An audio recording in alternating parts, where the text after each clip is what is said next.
Hello guys, in this video I'm going to show you how to change your name in the Zalando app. But before that, don't forget to subscribe and leave a comment down below, because at 10,000 subscribers I'm going to show you my whole YouTube revenue statistics and growth strategy. So without further ado, let's just jump right into it. First we have to open up the Zalando app, and here it opens up in the home menu where we have some articles and some suggestions. From here we have to go into the top right corner and tap on the profile icon. Then under the overview section, we have to tap on personal details. Now after the app is loaded, at the top we find our name and next to it a little pencil. We tap on the pencil, then here we can change our first and last name.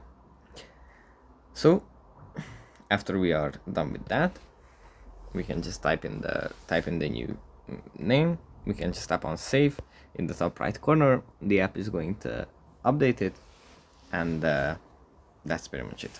Thanks for watching, and I'll see you in the next one.